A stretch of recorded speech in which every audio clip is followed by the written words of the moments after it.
तुमच्या घराण्याकडं जे अँगलने बघितलं जातं तर काँग्रेसचे कट्टर अशा अँगलने बघितलं जातं। मग काँग्रेसच्या राजकारणाला उतरती कळा लागली, मग तुम्ही त्यांना सोडून दिलं का? काँग्रेसशी जुळलेली मंडळी ही जर भारतीय जनता पार्टीमध्ये जात असतील तर त्यामागचं कारण आहे की भारतीय जनता पार्टीच्या माध्यमातून जनतेची सेवा करता येते। काँग्रेसमध्ये ती आता परिस्थिती राहिली नाही आहे। मला एक कळत नाही, जेव्हा तुम्ही राजकारण करत असतात, तिथले वेगवेगळी पद उपभोगत असतात, त्यावेळी काँग्रेस म्हणजे एखाद्या कुठल्याही पक्षाच्या त्रुटी का जाणवत नाही? आणि ज्यावेळेस मग असंच होतं ना की जेव्हा राजकारण निवडणुका लागतील तेव्हा सत्तेला चिकटणं, तुमचं घराणं तर काँग्रेस एकनिष्ठ होतं। मल्लिकार्जुन खरगे हे त्या निमित्ताने वयोवृद्ध झाले, त्यांच्या माध्यमातून काँग्रेसला काही नवीन दिशा मिळणार नाही असं मानणाऱ्यांपैकी मी होतो। माझा त्यालाच जोडून एक प्रश्न होता की 1 तासामध्ये तुम्ही नरेंद्र मोदींची भेट घेऊन दाखवू शकता का? आता सत्तेत आल्यानंतर तुमच्या महायुतीतील नेते त्या प्रश्नावर उलटून पडतात, त्यांना 2100 हा शब्दही आठवत नाही आणि शेतकरी कर्जमाफी तिजोरीवरचा भार म्हणून ते बाजूला करतायत। ज्यावेळेस तुम्ही 6-7 महिन्यांमध्ये तुमचे नेते एखाद्या भूमिकेवरून पलटी मारतात, पुढच्या निवडणुकांना तुम्ही कसं फेस करणार? एक बाहेरचा खासदार येऊन महाराष्ट्रातील मराठी लोकांना म्हणतोय की तुम्ही आमच्या जीवावर जगताय आणि त्यावरती तुमच्या पक्षाचे मुख्यमंत्री असणारे किंवा राज्याचे मुख्यमंत्री असणारे देवेंद्र फडणवीस त्यांना डिफेंड करतात। या 2 गोष्टी घडल्या। फोडाफोडीचं साम दाम दंड भेद सगळं वापरून एखादा पक्ष जर राजकारण करत असेल तर त्या राजकारणाला विकासात्मक राजकारण म्हणायचं कसं? हे तर सत्तेची लालसा झाली। मी त्याच्यामध्ये एवढंच म्हणेन की everything is fair in love and war. नमस्कार, मी विजया वामन। महाराष्ट्र आणि महाराष्ट्रातील दिग्गज राजकीय घराणे, काही घराण्यांना खानदानी राजकारणी म्हणून ओळखलं जातं आणि जर आपण विदर्भाकडे गेलो तर विदर्भाकडे गेल्यानंतर गडकरी, फडणवीस ही घराणे तर येतातच, पण आवर्जून तिथली लोक देशमुख घराण्याचं सुद्धा नाव घेतात। काँग्रेसचे दिग्गज नेते रणजित देशमुख, जे 2 वेळा काँग्रेसचे प्रदेशाध्यक्ष राहिले, विलासराव देशमुख, सुशीलकुमार शिंदे यांच्यासोबत मुख्यमंत्रीपदाच्या शर्यतीत सुद्धा होते। रणजित देशमुख यांचं राजकारण ज्यांनी जवळून पाहिलंय, अगदी त्यांच्याच पावलावर पाऊल टाकून राजकारण करणारे त्यांचे सुपुत्र सुद्धा डॉक्टर आशिषराव देशमुख। आशिषराव देशमुख हे सुद्धा विदर्भातून येतात। सावनेर विधानसभा मतदारसंघ जरी त्यांचा असला तरी सुद्धा त्यांनी आतापर्यंत ज्या ज्या निवडणुका लढल्यात त्या ठिकाणी दिग्गजांना पराभूत केलं। मग सुनील केदार असोत किंवा मग त्यांचे स्वतःचे काका असोत, अनिल देशमुखांना पराभव आपला कसा झाला हेही समजलं नसेल, पण मग रणजित देशमुखांच्याच पावलावर पाऊल टाकून आशिषराव देशमुख नेमकं राजकारण कसं करतात हे समजून घेण्यासाठी त्यांच्यासोबतची एक मुलाखत गरजेची होती। आज आपण या पूर्ण मुलाखतीमध्ये त्यांच्यासोबत त्यांचं राजकारण, राजकारणाची स्ट्रॅटेजी, सगळ्या गोष्टी समजून घेणार आहोत। सर नमस्कार। नमस्कार। मी जसं तुमचं इंट्रोडक्शनच दिलं की मातब्बर घराणे आणि खानदानी राजकारणी म्हणून तुमच्या घराकडे बघितलं जातं। वडिलांनी त्यांच्या काळातलं राजकारण गाजवलं आणि बऱ्याच लोकांना ते शक्य होत नाही की त्यांच्यानंतर त्याच पद्धतीचं राजकारण सुरू ठेवणं।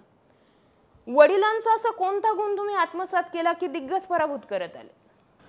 नाही बघा, शेवटी जरी आम्हाला वारसा मिळाला आहे तरी लोकांची नाळ जोपर्यंत आम्ही ओळखत नाही, त्यांच्यासाठी काम करत नाही, तोपर्यंत लोक देखील आम्हाला एक्सेप्ट करत नाहीत। आणि जर लोक आम्हाला वारंवार एक्सेप्ट करत असतील तर नक्कीच मागे आमची असेल की आमच्या वडिलांची असेल, ही लोकांच्या संदर्भामध्ये असलेली एक आपुलकी किंवा त्यांच्यासाठी काहीतरी करून दाखवण्याची जिद्द ही नक्कीच कामी येते। आणि म्हणून वेगवेगळ्या निवडणुकी वेगवेगळ्या मातब्बरांशी लढून मी जर जिंकू शकलो असेल तर त्यामध्ये आमची असलेली जी लोकांची पक्की नाळ आहे ती खऱ्या अर्थाने कारणीभूत आहे। जसं मी म्हटलं की तुमचे वडील मुख्यमंत्री पदाच्या शर्यतीत होते, मग गणित पुढे बिघडली? नाही बघा, शेवटी नशिबाचा भाग असतो। विलासराव देशमुख असतील, सुशीलकुमार शिंदेंच्या वेळेस ते अतिशय त्या पदाच्या जवळ आले होते। मुख्यमंत्री होता होता किंबहुना राहिले असं म्हटल्यास वावगं होणार नाही। पण ठीक आहे, त्या संदर्भामध्ये काँग्रेसचं त्यावेळेसचं जे हायकमांड आहे त्यांनी काय जो निर्णय घेतला असेल आणि त्याच्यामुळे ती संधी त्यांची हुकली। बरं, जितकं नाव तुम्ही काँग्रेसमध्ये कमवलं तेवढंच नाव तुम्हाला बीजेपीमध्ये कमवायला बराचसा काळ जाऊ शकतो। तुमच्या घराण्याकडं जे अँगलने बघितलं जातं तर काँग्रेसचे कट्टर अशा अँगलने बघितलं जातं. मग काँग्रेसच्या राजकारणाला उतरती कळा लागली, मग तुम्ही त्यांना सोडून दिलं का, असा प्रश्न तयार होतो. काँग्रेसपासून वेगळे होण्याचे कारण काय? आणि बघा, उतरती कळा का लागली का मी परत हायकमांडच्याकडे येईल. त्या निमित्ताने जे लोकांच्या मतांशी दूर त्या निमित्ताने जर काँग्रेस गेली असेल तर त्यामध्ये विद्यमान काँग्रेसच्या हायकमांड नक्कीच कारणीभूत आहे. आणि ह्या सर्व संदर्भामध्ये जास्ती बोललेलं योग्य नाही आहे. पण वारंवार मी हेच सांगेल की आज कित्येक काँग्रेसशी जुळलेली मंडळी ही जर भारतीय जनता पार्टीमध्ये जात असतील तर त्यामागचं कारण आहे की भारतीय जनता पार्टीच्या माध्यमातून जनतेची सेवा करता येते. काँग्रेसमध्ये ती आता परिस्थिती राहिली नाही आहे. उथळ नेतृत्व आणि किंबहुना जनतेशी नाळ जुळलेलं नसलेलं नेतृत्व त्यांना स्वतः जवळ पाहिजे आहे. आणि म्हणून खऱ्या अर्थाने आज एवढ्या मोठ्या प्रमाणामध्ये काँग्रेस लोक सोडत आहेत.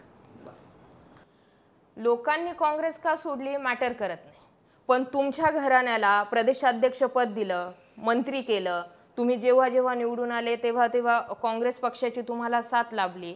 आणि जसं तिकडे हे सत्यजित तांबे आमदार आहेत ते म्हणतायत की आम्हाला काँग्रेसच्या हायकमांड सोबत ॲक्सेस मिळत नाही. मला एक कळत नाही, जेव्हा तुम्ही राजकारण करत असतात, तिथले वेगवेगळी पदं उपभोगत असतात, त्यावेळी काँग्रेस म्हणजे एखाद्या कुठल्याही पक्षाच्या त्रुटी का जाणवत नाही? आणि ज्यावेळेस मग असंच होतं ना की जेव्हा राजकारण निवडणुका लागतील तेव्हा सत्तेला चिकटणं. तुमचं घराणं तर काँग्रेसशी एकनिष्ठ होतं. नाही बघा, आमच्या वडिलांना काँग्रेसच्या माध्यमातून मोठे पद मिळाले, कबूल आहे. पण मी तरी माझी सुरुवात ही 2009च्या निवडणुकीमध्ये, जेव्हा कुठंही भाजपाचं पाहिजे तसं वलय नव्हतं, त्या काळात मी भारतीय जनता पार्टीचा उमेदवार होतो. 1500 मतांनी त्यानिमित्त पराभूत झालो. पण मला तरी काँग्रेसकडून काही पदं मिळाले नाही आहे. एवढंच नाही, 2018मध्ये जेव्हा माझे त्यानिमित्ताने काही मतभेद भारतीय जनता पार्टीच्या नेतृत्वाशी आले, मी 1 वर्षाचा माझा आमदारकीचा कार्यकाळ BJPचा सोडून त्या निमित्ताने काँग्रेसमध्ये प्रवेश केला. पण तिथं आणि जनतेमध्ये आता काही सुतराम काही संबंध राहिला आहे असं मला वाटत नाही. येणाऱ्या काळामध्ये महाराष्ट्रामध्ये अतिशय अजून जास्ती बिकट परिस्थिती काँग्रेसची नक्कीच होणार आहे. मला एक प्रश्न पडतो, तुम्ही म्हणजे तुमचे वडीलही आणि तुम्ही 2 निवडणुका देवेंद्र फडणवीस यांच्या विरोधात लढले. आता ते मुख्यमंत्री आहेत, तुम्ही त्यांच्या नेतृत्वाखाली असलेल्या सरकारमध्ये आमदार आहात. जुळवून कसं घेतलं तुम्ही? म्हणजे देवेंद्र फडणवीसांनी तुम्हाला, आता तुम्ही डायरेक्ट प्रतिस्पर्धी होतोय, मग कबूल कसं केलं तुम्ही? आणि प्रतिस्पर्धी जरी होतो तरी काही शत्रुत्वता कधी मनामध्ये नव्हती. त्या निमित्ताने द्वेष असेल किंवा अशा प्रकारची भावना नक्कीच नव्हती. दोघांकडूनही एकमेकांप्रती आदर हा आणि सन्मान हा नक्कीच होता. परिस्थितीनुसार त्यांच्या विरोधामध्ये मला 2019ची निवडणूक लढवावी लागली. त्या तुलनेमध्ये मी अतिशय चांगली लढत दिली असं ते देखील मान्य करतात. आणि म्हणूनच परत एकदा त्यांच्या मतानुसार मी परत एकदा भारतीय जनता पार्टीमध्ये आलो आणि 24ची निवडणूक मोठ्या अशा प्रतिस्पर्ध्यासोबत काँग्रेसच्या मी जिंकू शकलो. आणि म्हणून शत्रुत्वता कधीच नव्हती. शशी थरूर असतील, यशवंत सिन्हा असतील, यांच्यासोबत तुमचे खूप जवळचे संबंध आले. त्यांचं राजकारणाला बूस्ट करणारेही तुमचंच घराणं होतं, या अँगलने बघितलं जातं. तिथले कुठले घटना कोणती? शशी थरूरांचे आमच्या वडिलांचे संबंध होते, पण माझे अतिशय चांगले निकटचे संबंध आहेत.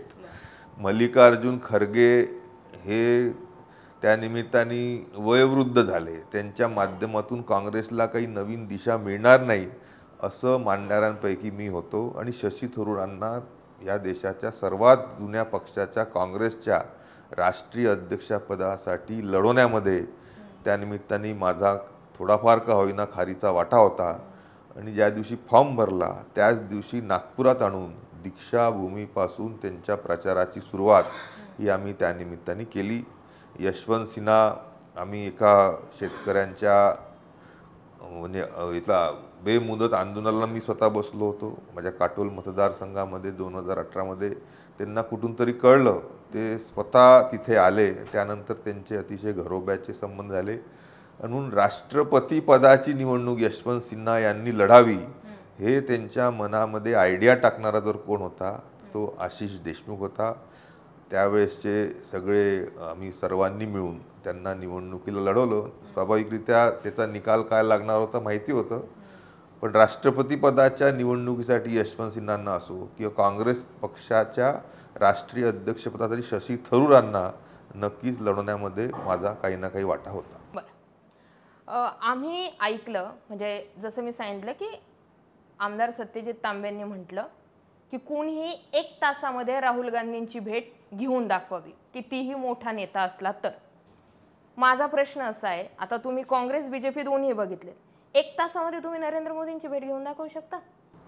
नाही, तसं नाही आहे. पण मी सांगतो, त्या पहिलेचे जे काँग्रेसचे नेते होते त्याच्यामध्ये सोनिया गांधी असतील किंवा त्याच्या पहिलेचे लोक असतील, हे ज्या प्रमाणामध्ये नेत्यांना कार्यकर्त्यांना ॲक्सेसिबल होते त्या तुलनेमध्ये राहुल गांधी बिलकुलच ॲक्सेसिबल नाही. एवढंच काय तर राज्याचे माजी मुख्यमंत्री पृथ्वीराज चव्हाणांनी एकदा टी व्ही समोर सांगितलं होतं की त्यांनी 2 वर्षापासून प्रयत्न केले तरी देखील त्यांच्यासारख्या नेत्याला देखील राहुल गांधी अवेलेबल झाले नाहीत. आणि म्हणूनच का आज काँग्रेसची परिस्थिती अशी आहे असं काँग्रेसजनांना वाटणं स्वाभाविक आहे. माझा त्यालाच जोडून एक प्रश्न होता की 1 तासामध्ये तुम्ही नरेंद्र मोदींची भेट घेऊन दाखवू शकता का? कसं आहे, BJPमध्ये म्हणजे जे वेगवेगळ्या स्तरावरचे नेते आहेत ते त्यानिमित्ताने ह्या सर्व संदर्भामध्ये न्यायाची भूमिका कार्यकर्त्यांची नेत्यांची घेण्यासाठी सक्षम आहे. काँग्रेसमध्ये लोकांना असं वाटतं का राहुल गांधीशिवाय अजून कोणी दुसरं न्याय त्यांना देऊ शकत नाही, जी की वास्तविकता आहे. आणि म्हणून आम्हाला देवेंद्रजींकडे असेल किंवा अजून कोण्या भाजपाच्या नेतृत्वाकडून जी न्यायाची अपेक्षा आहे ती वेळेत नक्कीच मिळते. काँग्रेसमध्ये तशी परिस्थिती आज राहिलेली नाही. बरं, मला असं तुमच्या म्हणजे मी थेट बोलते की काँग्रेस तुम्ही फिरवतायत. माझा प्रश्न जो होता तो असा आहे की नरेंद्र मोदींना तुम्ही लोकसभेच्या, तुम्ही विधानसभेच्या, तुम्ही महानगरपालिकेच्या निवडणुकांच्या प्रचारासाठी घेऊन येत असतात आणि ज्या वेळेस त्यांच्यासोबत ॲक्सेस मिळवायचा असतो त्यावेळेस तुम्ही त्यांच्या खालचे प्रवक्ते फडणवीस किंवा जे मुख्यमंत्री यांचे नाव घेतात. म्हणजे इन शॉर्टमध्ये जी प्रोसेस काँग्रेसमध्ये फॉलो करावी लागते तीच प्रोसेस तुम्हाला बीजेपीतही करावी लागतेच ना. बघा, मी तेच सांगतोय की मोदीजी आज देशाचे पंतप्रधान आहे. त्यांच्याकडे असलेला व्याप आणि राहुल गांधीकडे असलेला व्याप हा त्यानिमित्ताने फार फरक आहे. आणि आता कुठं LOP झाले आहे पहिल्यांदा राहुल गांधी, त्याच्या पहिले तर त्या तुलनेमध्ये रिकामेच ते होते. त्यांनी समजा ही बांधणी केली असती, संपर्कात राहिले असते तर त्यांची परिस्थिती एवढी बिकट नसती झाली. लोकसभा झाल्या, विधानसभा झाल्या. लोकसभेत तुम्हाला अनुभव आला असेल की वातावरण महायुतीच्या अगेन्स्ट गेलं होतं, पण विधानसभेला ते वातावरण तुम्ही तुमच्याकडे फिरवलं. ते वातावरण फिरवत असताना तुमचे महायुतीतील नेते वेगवेगळ्या पक्षांचे तुम्ही बरेचसे घोषणा केलेल्या होत्या. त्यात एक होती लाडक्या बहिणीची घोषणा, 1500चे तुम्हाला 2100 रुपये देऊ. एक होती शेतकरी कर्जमाफीचा मुद्दा, कर्जमाफी करूच. आता सत्तेत आल्यानंतर तुमच्या महायुतीतील नेते त्या प्रश्नावर उलटून पडतात. त्यांना 2100 हा शब्दही आठवत नाही आणि शेतकरी कर्जमाफी तिजोरीवरचा भार म्हणून ते बाजूला करतायत. ज्या वेळेस तुम्ही 6-7 महिन्यांमध्ये तुमचे नेते एखाद्या भूमिकेवरून पलटी मारतात, पुढच्या निवडणुकांना तुम्ही कसं फेस करता? पलटी मारण्याचा कुठेही संबंध नाही. देशामध्ये ज्या ज्या राज्यांमध्ये लाडकी बहीण किंवा लाडली बहिणा योजना आहे तिथं भारतीय जनता पार्टीचं राज्य आहे. आणि ही सुरुवात झाली मध्य प्रदेशमध्ये, जिथे भारतीय जनता पार्टीचे शिवराज सिंगजी चौहान हे मुख्यमंत्री होते. त्याच्या पावलावर पाऊल ठेवून महाराष्ट्रामध्ये त्यानिमित्ताने निर्णय झाला आणि लाडकी बहीण योजना 1500 रुपयाची नक्कीच आम्हाला विधानसभेच्या निवडणुकीमध्ये फायदेशीर ठरली. शेतकऱ्यांना दिलेली वीज बिल माफी ही त्यानिमित्ताने फायद्याची ठरली. आपण जे म्हणताय की शेतकरी कर्जमाफी, आमच्याकडून नेतृत्वाने पिन पॉइंटेडली सांगितलं आहे की ह्या 5 वर्षामध्ये शेतकऱ्यांची कर्जमाफी आमची सरकार देईल आणि ते नक्कीच देतील असा आम्हाला विश्वास आहे. अजित पवार तर तो मुद्दा नाकारतात, कर्जमाफी विसरूनच जा म्हणतात. नाही, ते मार्च 31च्या संदर्भामध्ये 2024 ते बोलले होते. लोक शेतकरी थांबले होते, तर शेतकऱ्यांनी आपले कर्ज, पीक कर्ज हे रेग्युलराईज ठेवावे. जे सरकारला कर्जमाफी संदर्भामध्ये निर्णय घ्यायचा आहे तो एकदम काही अपेक्षित आहे का, तर नाही. पण 5 वर्षाकरता जर सरकार निवडून आलं आहे त्या कालावधीमध्ये नक्कीच महाराष्ट्रातील शेतकऱ्यांना कर्जमाफी दिल्याशिवाय आमचं सरकार राहणार नाही. ज्या ज्या वेळी तुमचे वडील असतील किंवा तुम्ही असो, काँग्रेस सोबत असो किंवा कोणत्याही पॉलिटिकल लोकांसोबत जेव्हा जेव्हा तुमचे खटके उडाले, त्याला कारण होतं विदर्भ राज्याची मागणी. ही मागणी नेमकी काय आहे आणि आता तुम्ही सत्तेत येते तरी ती पूर्ण का होत नाही? बघा, नागपूर आणि विदर्भ हा पहिले CP अँड बेरारचा भाग होता. नागपूर या एवढ्या मोठ्या, ज्याच्यामध्ये विदर्भ, मध्य प्रदेश, छत्तीसगड अशा सर्व भागांची राजधानी त्यानिमित्ताने नागपूर होता. मराठी भाषिक राज्य एक व्हावं, महाराष्ट्र व्हावं म्हणून विदर्भांनी त्यानिमित्ताने महाराष्ट्रामध्ये येण्याच्या संदर्भामध्ये निर्णय घेतला आणि त्या अनुषंगाने करार झाला. मधल्या 50-60 वर्षाच्या कार्यकाळामध्ये जो विकासाचा अभाव विदर्भामध्ये होता, ज्या शेतकऱ्यांच्या आत्महत्या होत्या, ज्या आदिवासी भागामध्ये मॅलन्यूट्रिशनच्या किंवा कुपोषणाच्या संदर्भामध्ये होतो, ज्या तुलनेमध्ये मुंबई, पुणे आणि या पश्चिम महाराष्ट्रात औद्योगिकरण झालं, त्या माध्यमातून रोजगार निर्मिती झाली, तशी परिस्थिती विदर्भात नव्हती.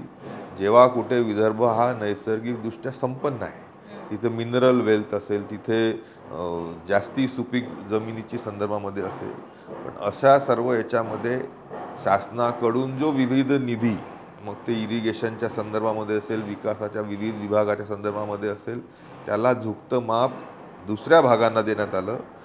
स्वाभाविकरित्या विदर्भामध्ये परत एकदा मागणी निर्माण झाली की आमचं वेगळं राज्य व्हावं. छत्तीसगडची निर्मिती त्या निमित्ताने झाली होती, उत्तराखंडची झाली होती, झारखंडची झाली होती. आणि अशा सर्व याच्यामध्ये मी तर म्हणेल आजही ह्या संदर्भातली थोडीफार का होईना जनमानसामध्ये मागणी आहे की विदर्भ राज्य वेगळं व्हावं.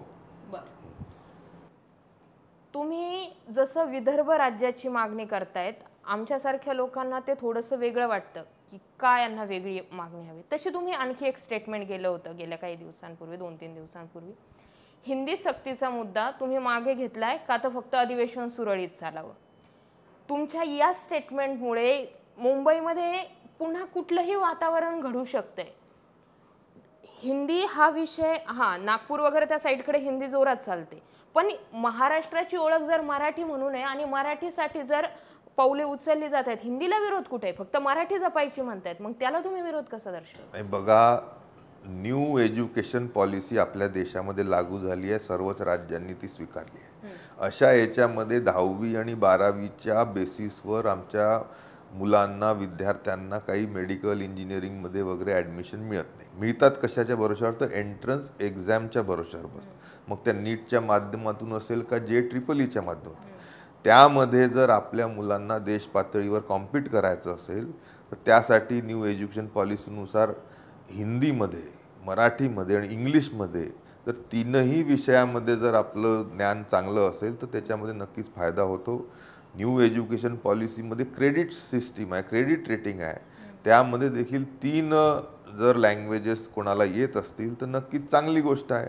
आणि अशा ह्या सर्व संदर्भामध्ये त्याचा बाऊ करून राजकारण करणं हे आमच्यासारख्याला तरी समजत. GR तात्पुरता मागे घेतला आहे. त्याच्या संदर्भामध्ये समिती नरेंद्र जाधव यांच्या नेतृत्वामध्ये स्थापन झाली आहे. ते जे रिकमेंड करतील त्या अनुषंगाने महाराष्ट्रातली सरकार पुढे चालतं. असं वाटतं की आता दोन्ही ठाकरे एकत्र आल्यानंतर हिंदीचा मुद्दा पुन्हा रेटला जाऊ शकतो? नाही, त्याच्यात मध्ये काय हिंदी राष्ट्रभाषा नाही आहे का? इंग्लिशला कुठंही विरोध नाही, पण आपल्या राष्ट्रीय भाषेला विरोध का आणि त्यामध्ये काय राजकारण आहे हे मराठी माणसाला मुंबईमध्ये चांगल्या रीतीने कळत आहे. रेलिव्हन्स हा उद्धव ठाकरेंचा आणि राज ठाकरेंचा कमी झालेला आहे, तो परत यावा. त्यासाठी महानगरपालिकेच्या निवडणुकीमध्ये त्यांना फायदा व्हावा.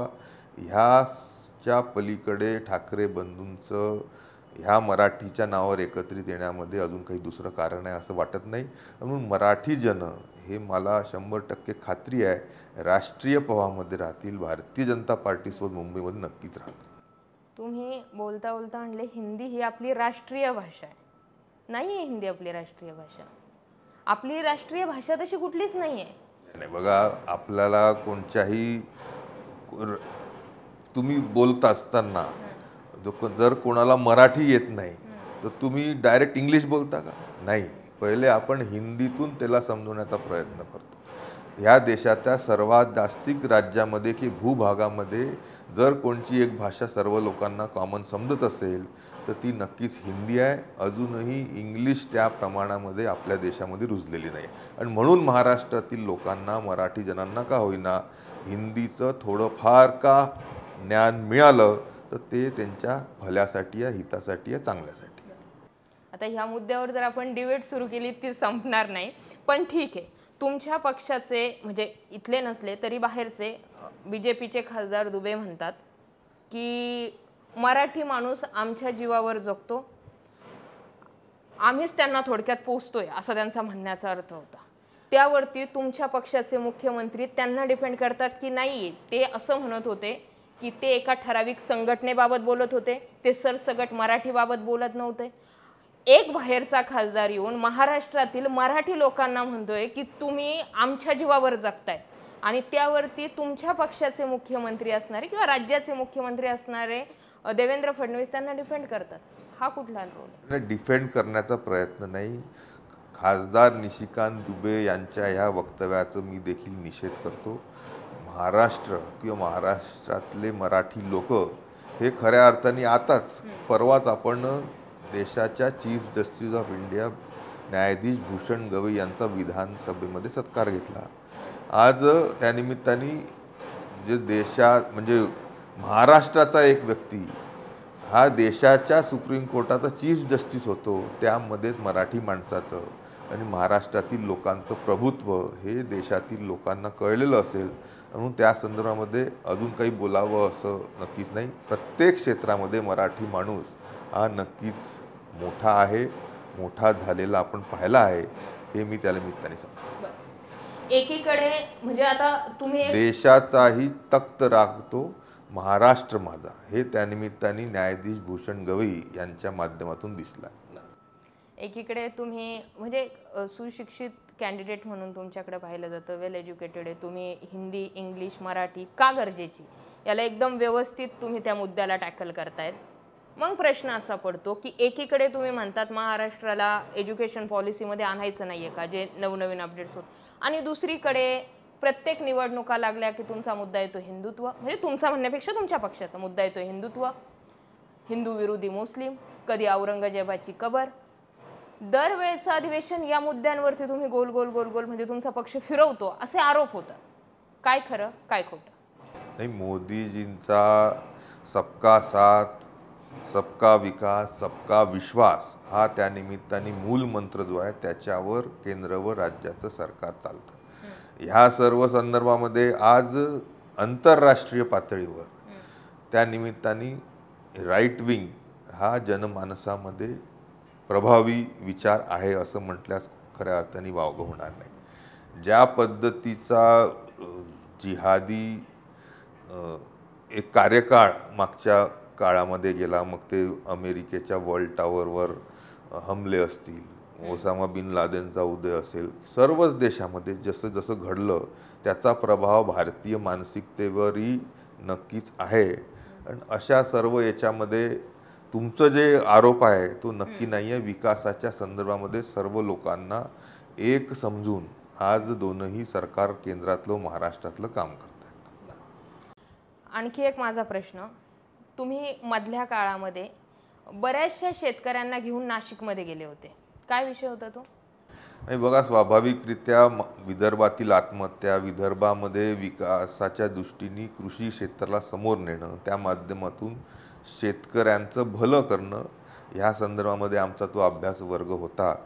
सह्याद्रीसारखा फार्मर प्रोड्युसर कंपनीचा प्रकल्प पाहावा आणि त्या अनुषंगाने ज्या पद्धतीने ग्रेप्स किंवा अंगूर याच्यावर त्यांनी एक मोठं क्रांती घडून आणली, त्याच धर्तीवर विदर्भामध्ये तरी करता यावं, संत्र्याच्या संदर्भामध्ये असेल, आमच्या विदर्भाच्या दुसऱ्या पिकाच्या संदर्भामध्ये असेल, तर तो आमचा अभ्यास दौरा नक्कीच होता. जेव्हा राजकारण आपण करत असतो तेव्हा अनेक घरं फुटतात. तुमचंही घर फुटलेलंच आहे. म्हणजे अनिल देशमुख तुमचे काका आहेत, तुम्ही परस्पर विरोधी झाले किंवा निवडणूक लढले, त्यांच्या विरोधामध्ये तुम्ही जिंकूनही आले. पण असा प्रश्न तयार होतो की हे सगळं राजकारणापुरतं लिमिटेड आहे की वैयक्तिक आयुष्यातही असंच काही आहे? नाही बघा, ह्या राजकारणाच्या याच्यामुळे नक्कीच थोडेफार संबंध ताणल्या जातात, हे नक्कीच आहे. पण तरी जे कौटुंबिक संबंध आहे ते त्यातले त्यात चांगले राहावे असे नक्कीच माझ्याकडनं प्रयत्न होतात, त्यांच्याकडनंही होतात. काकांविरोधात तुम्ही निवडून आल्यानंतर काकांनी आशीर्वाद दिला का? तो आशीर्वाद अजून तरी त्यांनी पाहिजे तसा दिला नाही. पण आता मी दुसऱ्या मतदारसंघामध्ये गेलो असल्यामुळे त्यांचा आशीर्वाद नक्कीच माझ्यासोबत आहे असं मी मानतो. जसं तुम्ही सांगितलं की विकास हा भाजपासोबत राहूनच होऊ शकतो, हे एकच कारण की दुसरे जे कारण येतात, ईडी, सीबीआय, इन्कम टॅक्स, म्हणजे गल्ली बोळातील पोरगा पण सांगेल आता ईडी म्हणजे काय, आणि ईडी फक्त मोठ्याच लोकांच्या घरी जाते असं म्हटलं जातं. ओव्हरऑल 2019 ते 2024च्या राजकारणामध्ये आम्ही दोन पक्ष म्हणजे आहे त्या स्थितीत फुटताना बघितले. पक्ष फक्त फुटले नाही तर त्यांचं पक्ष चिन्ह त्यांचं अस्तित्व संपवून टाकलं. आजपर्यंत म्हणजे तुमचे वडीलही काँग्रेसचे प्रदेशाध्यक्ष राहिलेले आहेत, भरपूर राजकारणी त्यांनी बघितलेले आहेत, त्यांच्या काळातही घडलं नसेल असं अभूतपूर्व फोडाफोडीचं राजकारण भाजप या पक्षानं घडवून आणलं किंवा ते सत्तेत असताना घडलं. या दोन गोष्टी घडल्या. फोडाफोडीचं साम दाम दंड भेद सगळं वापरून एखादा पक्ष जर राजकारण करत असेल तर त्या राजकारणाला विकासात्मक राजकारण म्हणायचं कसं? हे तर सत्तेची लालसा झाली.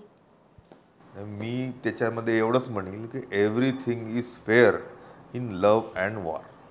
तर जर कोणी राजकारणात आहे आणि ते जे काही त्या काळात झालं, तर उद्धव ठाकरे यांचा पक्ष तेव्हाची एक संघ शिवसेना निवडून आली होती भारतीय जनता पार्टी सोबत, आणि जे काही त्या निमित्ताने झालं आणि जो खंजीर त्या निमित्ताने खुपसल्या गेल्या, त्या सर्व संदर्भामध्ये हे राजकारणाला एक दुसरी किनार महाराष्ट्रामध्ये पहिल्यांदा मिळाली.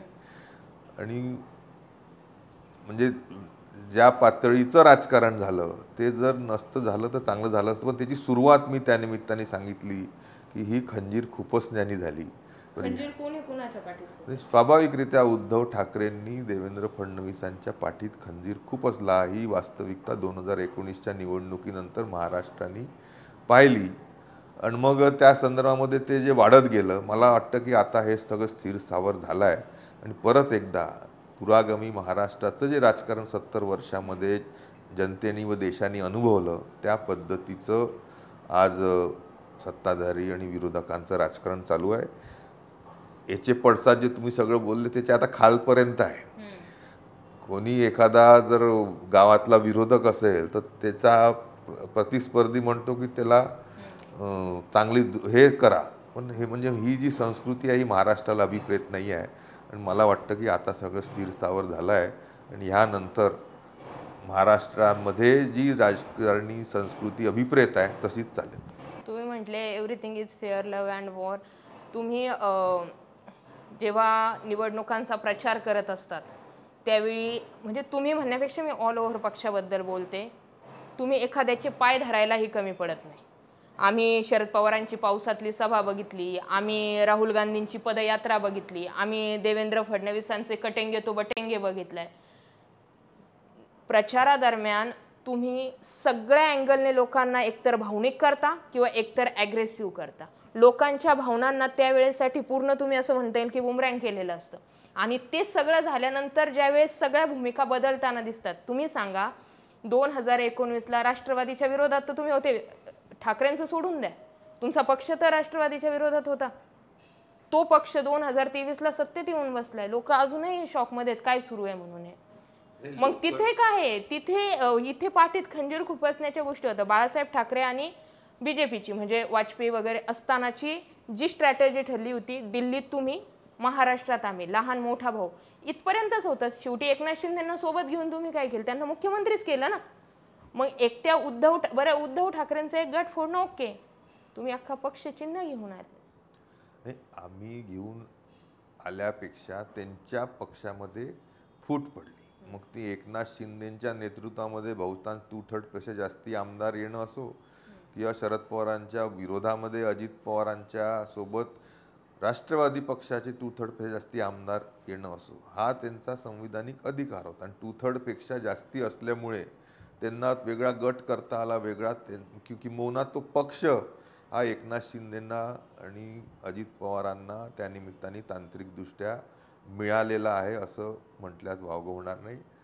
आणि त्यांनी जर निर्णय घेतला भारतीय जनता पार्टीमध्ये यायचा, आणि भारतीय जनता पार्टीचे दरवाजे खिडक्या ह्या त्यानिमित्ताने उघड्या आहे.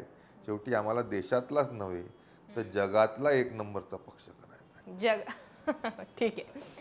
शेवटी मी बरंच तुम्हाला फिरवलं, पण तुम्ही आता कट्टर बीजेपीचे नेते झालेले आहेत. तुम्ही कुठल्याच अँगलने ना काँग्रेसला सॉफ्ट घ्यायच्या तयारीत आहेत ना. मी सांगितलं, मी 2009 पासून भारतीय जनता पार्टीमध्ये आहे. मधल्या काळात तुम्ही मधला काँग्रेसमध्ये काळ गेले. 4 वर्ष वेगळं जरी झालो असलो तरी भारतीय जनता पार्टीसोबत आजकाल जे नेते येत आहेत त्यापेक्षा मी सर्वात जुना आहे. जेव्हा काँग्रेस सत्तेत होता तेव्हा आशिष देशमुख 2009 मध्ये भारतीय जनता पार्टीत होता. ठीक आहे. आता ही कट्टरता, एकनिष्ठता कायम राहणार की पुन्हा देवेंद्र फडणवीसांसोबत एखादा खटका उडाला की लगेच नाराजी म्हणून? नाही, आता खटके उडणार नाही अशा पद्धतीची आमची भूमिका आहे, सलोख्याची भूमिका आहे. आणि त्यांच्या नेतृत्वामध्ये आज महाराष्ट्र पहा किती झपाट्याने अग्रेसर होत आहे. आणि महाराष्ट्र खऱ्या अर्थाने आता थांबणार नाही, हेच देवेंद्रजींच्या नेतृत्वामध्ये आम्हा सगळ्यांना मिळून दाखवून द्यायचं. विदर्भ म्हटलं की मी जसं म्हटलं दिग्गज राजकारणी आहेत. गडकरी असतील, देवेंद्र फडणवीस असतील, तुमचं घराणं असेल. मग विदर्भामध्ये कुठले प्रश्न शिल्लक राहिला नाही पाहिजे माझ्या मते. 10 वर्षामध्ये 11 वर्षामध्ये तुम्हाला देखील जाणवलं असेल की विदर्भामध्ये जो विकास झाला आहे तो भूतो न भविष्यती असं झाला आहे. आणि हे प्रत्येकाला मान्य करावंच लागेल. मग ते दुर्गम आदिवासी गडचिरोलीसारख्या जिल्ह्यामध्ये होणारा स्टील सिटीचा संदर्भामधला प्रयत्न असेल, तिथे संपलेला नक्षलवाद असेल, किंवा बुलढाणा घ्या, वाशिम घ्या, नागपूर घ्या, इथे जे विकासाचे स्वप्न साकार होताना जनतेला पाहायला मिळत आहेत, तेच कारण आहे की विदर्भ हा पूर्ण ताकदीने भारतीय जनता पार्टीच्या मागे उभा आहे. एका काळी जो काँग्रेस धार्जिनी त्यानिमित्ताने भूभाग समजला जायचा, तिथे आता काँग्रेस ही संपुष्टात येताना आपल्याला दिसते. इथून पुढचं आशिषराव देशमुख यांचं राजकारण कसं असणार आहे? भविष्यात आम्हाला ते मंत्री पाहायला मिळतील, भविष्यात आणखी काही नवीन जबाबदाऱ्या असतील. कुठल्या भूमिकेमध्ये तुमचं राजकारण पुढचं असणार आहे? म्हणजे त्या संदर्भामध्ये मी काही बोलील करील अशातला भाग नाही आहे. जो काही विश्वास पक्ष आणि पक्ष नेतृत्व माझ्यावर टाकेल त्याला सार्थ करण्यासाठी आशिष देशमुख जीवाचं रान करेल, एवढंच मी त्यानिमित्ताने सांगतो. बरं, यावेळची म्हणजे शेवटाकडे जाते मी, की यावेळची विधानसभा असेल किंवा मागच्या काही घडलेल्या लोकसभा निवडणुका असतील, जेव्हा तुम्ही ऑफ रेकॉर्ड सगळे नेते लोक सगळे बसतात, तुम्हाला आत्ताच्या या विधानसभेच्या निकालावर विश्वास पटतो? आणि 100% बघा, मी तुम्हाला सांगतो की लाडकी बहीण योजना, शेतकऱ्यांची वीज बिल माफी, सोबतच जे पोलराइज्ड वातावरण लोकसभेमध्ये झालं होतं त्याचं काउंटर पोलरायझेशन, हे मान्य करावं लागेल आपल्याला. हे शहरी भागामध्ये आपल्याला दिसलं आणि त्या अनुषंगाने एक मोठा जनसामान्यांच्याकडून असलेला विश्वास हा ह्या निकालाच्या माध्यमातून आपल्याला महायुतीच्या 3ही पक्षांना देताना दिसलं. आणि शेवटी केंद्रामध्ये मोदीजींचं सरकार आहे, महाराष्ट्रामध्ये देखील ह्या विचाराचं सरकार आलं तर विकासाला जास्ती गती मिळेल. म्हणून तुम्ही पाहताय समृद्धी मार्ग असेल, अटल सेतू असेल, आता कोस्टल रोड सारखा विषय असेल, ह्या सर्व लोकांना कामांना जी महाविकास आघाडीच्या सरकारमध्ये शिथिलता आली होती ती पूर्ववत करण्यासाठी देखील लोक विकासाच्या मागे राहिले, महायुतीच्या मागे राहिले. मधल्या काळात असा बोभाटा उठला होता की अजित पवारांकडे अर्थ खातं आहे ते काय निधी सोडत नाहीत. एकनाथ शिंदेंच्या पक्षाची बऱ्याच प्रकारे म्हणजे वेगवेगळ्या अँगलनी कोंडी केली जाते, कारण वेळेनुसार त्यांची गरज संपली आहे असं चर्चा ऐकायला मिळतात. आता सबकुच अर्थ खात्याच्या बाबतीत अजित पवार आहेत.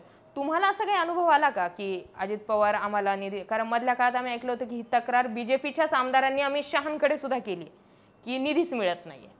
नाही, ह्या संदर्भामध्ये कालच पुरवणी मागण्यांचं उत्तर देताना वित्त मंत्री म्हणून उपमुख्यमंत्री अजितदादांनी आपली भूमिका स्पष्ट केली की या संदर्भामध्ये कुठचाही भेदभाव होणार नाही. पण मी तुम्हाला एक सांगतो, 288 पैकी आम्ही सर्वजण मिळून महायुतीमध्ये 237 लोक आहोत. आमच्यासारख्या आमदारांचं जर म्हणणं आहे का काही कमी झाले तर चांगलं आहे, त्याच्यामधून मतदारसंघाचं हित आहे, त्याच्यामधून भारतीय जनता पार्टीच्या आमदारांचं हित आहे. पण आता ते आहे प्रॉब्लेम ऑफ प्लेंटी आहे, जास्ती असण्याचे जे प्रॉब्लेम आहे त्या संदर्भामध्ये आता विकासाचा निधी आहे, ह्या सर्व संदर्भामध्ये जी विभागणी झाली आहे तर ती राज्याची वित्तीय परिस्थिती पाहता नक्कीच त्याच्यामध्ये जास्ती भरीव निधी मिळावा अशी आमची मागणी आहे. ज्या मतदारसंघातून तुम्ही येतात, पुढच्या या 5 वर्षांमध्ये कुठकुठल्या गोष्टी त्यांच्यासाठी केल्या जाणार आहेत? काही अनएक्सपेक्टेड गोष्टी घडणार आहेत की आहे त्याच पद्धतीने? जवळपास 30 वर्ष सावनेर विधानसभा मतदारसंघ हा विकासाच्या दृष्टीने मागे राहिला, किंबहुना पाहिजे तसं लक्ष तिच्या लोकप्रतिनिधी दिलं नाही आहे, ही वास्तविकता आहे. आणि सर्वात पहिले म्हणजे आम्ही मुख्यमंत्र्यांकडनं मंजूर करून घेतला आहे डिफेन्स, न्यूक्लिअर आणि एरोस्पेसची MIDC जवळपास 6000 एकरमध्ये ही नागपूर जिल्ह्याच्या माझ्या सावनेर विधानसभा क्षेत्रामध्ये येते आहे. आणि त्या माध्यमातून हजारो युवकांना, युवतींना रोजगाराच्या संध्या उपलब्ध करून देणे ही त्यानिमित्ताने माझी प्राथमिकता राहणार आहे. आमच्याकडे मोठा दुष्काळी भाग आहे, त्याच्यामध्ये शेतकऱ्यांच्या शेतापर्यंत सिंचनाची व्यवस्था उपलब्ध व्हावी म्हणून आम्ही एका कन्हान नदीचं डायव्हर्जन त्यानिमित्ताने करून तिथून आमच्या एका कोलार डॅमवर मोठा असा प्रकल्प आणत जवळपास 12,000 हेक्टर शेतकऱ्यांच्या जमिनीला सिंचनाचं पाणी उपलब्ध करून देण्याच्या संदर्भामध्ये असेल. आणि ज्या मूलभूत आणि बाकीच्या सोयींचा अभाव आमच्या दोन्ही तालुक्यामध्ये आहे तो 5 वर्षामध्ये जेवढा शक्य होईल तेवढा पूर्ण करण्याच्या संदर्भामध्ये आमचे नक्कीच प्रयत्न राहतील. जसं मी म्हटलं, मागचं अधिवेशन जे होतं ते औरंगजेबाच्या कबरीवर झालं की कबर हटवली गेली पाहिजे, का ठेवायची औरंग्याची कबर इथे? हां, अधिवेशन आधीचं एक झालं ना, त्या अधिवेशनादरम्यान हा झाला आणि त्यानंतर नागपूरमध्ये ती दंगलही भडकली होती. म्हणजे आंदोलनं होऊ दिली, रस्त्यावर लोक उतरून दिली, औरंगजेबाची कबर हटवलीच जाणार असे स्टेटमेंट नितेश राणे करत होते. आणि सगळं झाल्यानंतर देवेंद्र फडणवीस समोर येतात आणि स्टेटमेंट देतात की हे पहा, औरंगजेबाची कबर हटवणं हा विषय आपल्या अखत्यारीत नाहीये, तो आपण ते करूच शकत नाही. मग हे 8-10 दिवस हे वातावरण पेटून का देतात? त्याच दिवशी, पहिल्याच दिवशी स्टेटमेंट करून विषय संपवता येत होता. नाही, तुम्ही जे म्हणताय ती नागपूर शहरातली गोष्ट म्हणता. बघा, सत्ताधारी पक्ष म्हणून जनमानसामध्ये शांतता राहावी ही स्वाभाविकरित्या इच्छाच नव्हे तर प्रयत्न हे कोण्याही सत्ताधारी पक्षाचे राहतात, मुख्यमंत्र्याचे राहतात. म्हणून ह्या पद्धतीच्या जे राजकारण करण्याचे जे प्रयत्न झाले ते कोणाकडनं झाले हे जनतेला माहिती आहे. कोण्या संघटनेचे ते लोक होते जे रस्त्यावर आले सुरुवातीला, ते देखील आता जग जाहीर झालं आहे.